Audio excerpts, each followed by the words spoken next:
everyone, you're listening to episode 136 of your favourite rugby league podcast, the Super League Pod.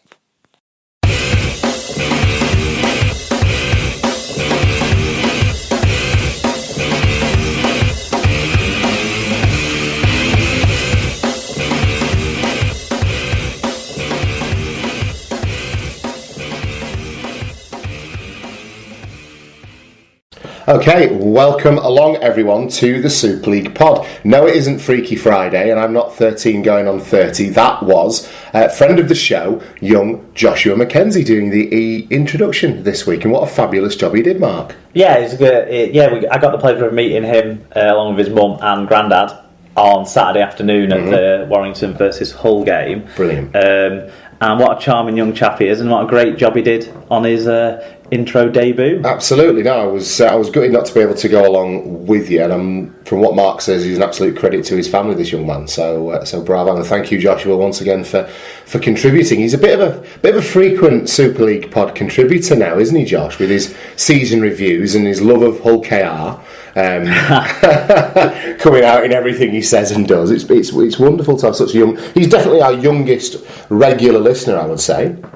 If you exclude people's babies and stuff. If he's allowed to... I think he gets portions of it, doesn't he? Yeah. We're working hard not to swear at this point, so that he can listen to at least himself getting some credit for his intro. Yeah, his mum Sarah told me a great story that when they do the season ticket renewals and stuff, like Hull FC players will go in and phone up the fans and thank them for the support and that sort of thing. And they got Fatuli Talanoa on the phone to them. So Joshua spoke to Tools and told him which was his favourite try that he'd scored that season, but quickly followed that up with, it wasn't as good as the one Marhe Fanua scored at Wakefield though.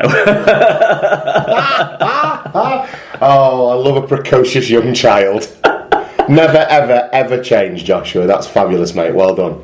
So, but yeah, I was amazed by the sort of range of, not amazed, but the whole family, all three of them, from young Joshua through to Grandad, all had a great depth of feeling, memory, and that sort of nostalgia about the sport, which was great. Really enjoyed talking to all three of them about all those things. So good afternoon was had by all then. I won't spoil us with the result, but we know that it didn't go necessarily the way that Hull FC fans would have liked, but it was a nice opportunity for you guys to meet up and see each other in person. I was a bit concerned about standing amongst the Hull fans not being fully on board with the cause, and in fact kind of wanting Warrington to win. But as the game wore on, I grew more and more into being part of the atmosphere, and I didn't just speak to the guys I went with. A couple of other Hull fans I had conversations with. I explained to them I wasn't a Hull fan when this one bloke kept saying things to me about the season so far, and I was like, I've seen bits, but I'm a Wigan fan. I'm just here with these people that I know to watch this game because I wanted to come and see it. But we still spoke, and he didn't want to beat me up or anything. It was really nice. You sound so surprised, man. Hull have got a reputation.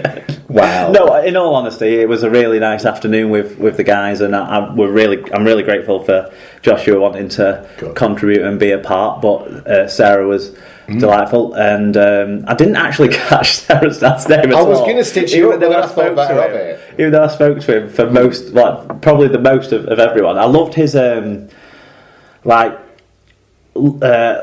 sort of reminiscence over the traditional and how his emotional attachment to the club and the traditions and that sort of thing, but also the acceptance of things move on and that sort of thing. We had a good chat about what kits we do and don't like. He doesn't like the home kit this year for Hull's not traditional enough for his liking, and it won't be a fan of the away kit. It certainly won't be buying the away kit.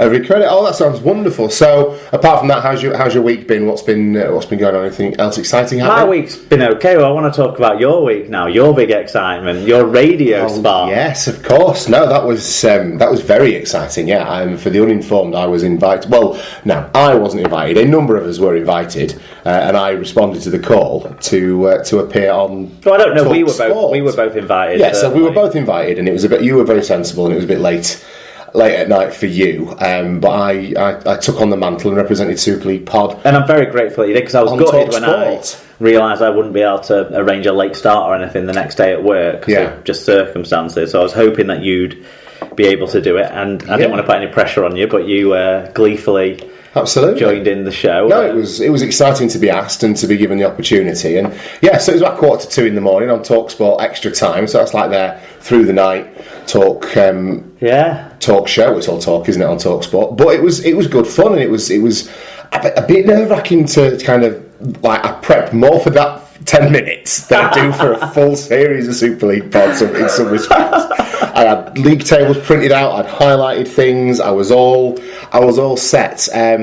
But yeah, my heart was going a little bit for the first couple of minutes, and then I sort of settled into it and kind of just thoroughly enjoyed myself. And they were kind and got back in touch with me afterwards and said they were really pleased with how it went, and they'd love to have me or you back on at some point. So I said that'd definitely be the case. Yeah, that'd be brilliant. So no, it was great fun. I managed to download a snippet of myself and sent it on to my family so they could hear it and what have you. My sister was probably the least cruel of them. She just started calling me Champ after Champ Kind, the sports reporter out of Anchorman, and has been peppering me through the week with pictures of him with whammy written underneath it. So that's kind of the level of support I've had from my loving family on the whole endeavour. But no, it was good fun. Well, my family were impressed when I was telling them about it on Friday at the rugby. You would think that with 3.5+ years of podcasting experience, I would be relatively comfortable in that environment. And I did get some very kind personal messages from Chris McKeown and a couple of others just congratulating me and telling me I'd done a good job as well,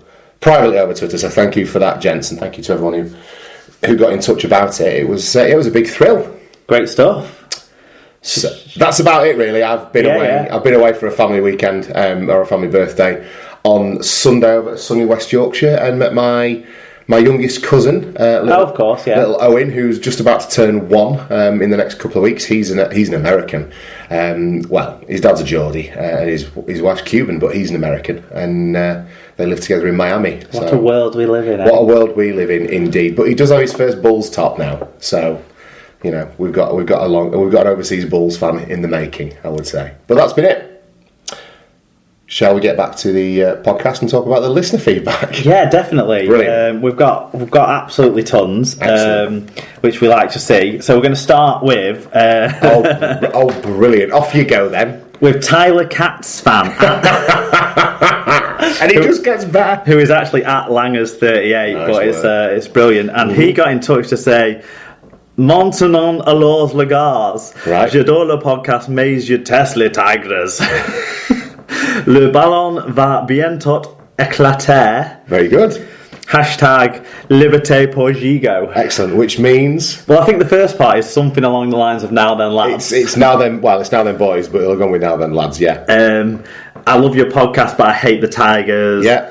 Something about balls. No, their balloon is soon to burst. The balloon is soon to burst, and then freedom for freedom for Tony G. Yeah, there you go. Thank you, thank you, Lanny. That gave me a great laugh. When he changed his name to Tyler Katz fan, I nearly spat my brew out when I saw that at work the other day on Twitter. That was great work, mate. Thank you very much for getting in touch. So there you go. Then we got a raft of people telling us where they were listening, which was what we asked for. We asked for glamorous locations. I think people have... What's not glamorous about any of these? Keep going. We'll get to the one glamorous one in a minute.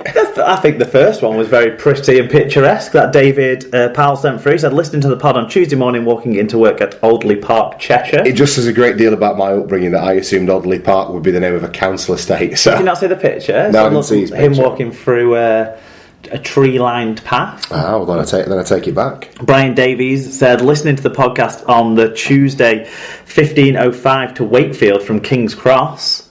From the big city. From Big Smoke. Don Hodgson said, I'm listening whilst a man plasters a wall in the hallway. Sincerely hope that is a euphemism. Chippendale Rescue Rangers. God, that is rife for parody and euphemism, isn't it? Paul O'Brien said, listening to Super League Pod whilst building a shed. Another euphemism. Carry on. Ollie Smith says, just started listening to the pod on the beach in Barcelona. Keep up the good work, fellas. Hashtag 23 degrees. Hashtag life made. I presume he means because he gets to listen to the Super League pod every week that his life has been made. So thank you, Ollie. That's totally kind of you. Yeah, he got some beach advice from Alan Walker. I was going to say, it won't be from you, will it? Stay out of the sun! It actually looked pretty much like the exact same spot on the Barcelona beach that I was at 4 or 5 years ago with Emma. But yeah. Lovely. Who is John Smallwood? Well, John Smallwood gets in touch and he drops in a hashtag now then lads. Man. Your favourite Ludo Lewis got me into this pod, now hooked. Are you really 25? Sounds more like Jim Royal to me. That was you. You suggested you claimed to be 25. Now you're claiming to be 30 this week. When did I claim to be 25? Somewhere during the show last week. Oh, it was a throwaway, mate. I'm 35 in about 4 weeks, John. When you'll then be able to play Masters Rugby League. Exactly, yes. I intend to as well. Anyway, John went on to say, was listening to your podcast in Vologne's hotel in France. There you go. It looked like a picturesque old chateau from the picture he sent, so that was lovely. Brilliant. And then he said, is it Mark or Tom? Last 3 words of every paragraph you read slow, write down, hashtag why. I think that's me in the news. I think it's both of us. So I'll say something like, so let's just pick a random news story from the rundown. So I'll say, was named 2014 Dally M Coach of the Year. And it just, I don't know, it's a bit partridgey, isn't it? And I hear myself doing it now that it's been pointed out. I think we both do it, though, when we're looking at each other to see, are you ready to make your counterpoint yet, or are we ready to read the next bit of the rundown? Exactly. This is a very finely tuned machine, you see, John, and we have developed over a number of years a strong rapport with each other, and we're now seamless in our segues, aren't we, Mark? Yeah, let's move on to the Bernard bashing. I'm out on this. This is all you. I'm doing that thing Croupier do in Las Vegas to let the Bernard, incidentally, also sometimes has a radio spot in Ireland, and he might be doing some coverage of the domestic RL scene over there when it rolls into town. In the sort of late spring, early summer. Bravo, Bernard. There you go. Excellent. I don't know how he watches it because he doesn't pay for anything, does he? Yeah, but as we very well know, if you sound confident when you're talking about a subject, it doesn't necessarily matter if you've seen it or not. No, but in all seriousness, that's really cool that Bernard has the opportunity to do that. Yes. So well done to him. Anyway, his first one, we say, let he who talks of demoting clubs from the top table first volunteer to demote his own club. Then I'll give it credence. Okay, let's move the most successful Super League brand, i.e. Wigan, to a giant population centre, i.e. New York. How'd you like dem apples now? Not knocking you, but unless you are willing to fall on your own sword, don't hypothetically plan the merits for others to do so. Okay. This is very pointedly aimed at you. Yeah, well, we both talked about the potential of relocation and that sort of deal. I think what Bernard's done is taken the story of moving a weaker franchise in terms of attendances, earning capabilities, spending capabilities, that sort of stuff, to possibly a bigger regional location in the normal geographic area of the UK or Western Europe. And gone, boom, let's just take it to its absolute furthest degree and the most fanciful option possible, which is, planting a successful team that occasionally turns a profit, which is rare in rugby league, and produces a massive load of young players for the competitions to a completely remote area. Currently, so he's gone way to the extreme. Fair enough. I suppose my response, because it was pointedly aimed at me and knocking me, or not, is look, if that was going to be beneficial for the sport, and we got to that stage where that was a sensible step for the growth of the game, then I wouldn't be happy about not having my club to go and watch every week down, 40 minutes down the road from me, but I'd get by. I'd manage to move on because my love of rugby league and the entertainment it provides me probably would outweigh that. I would say I'm a supporter of when Wigan have tried to do stuff to expand the brand, expand the reach of themselves, and in the process the sport. I went down to the London game at the Den, and I didn't knock that game like a lot of other Wigan fans did, and in fact I'd support them doing it once or twice every year, and every club doing similar things. So I think we were talking about a specific topic, which was the potential relocation of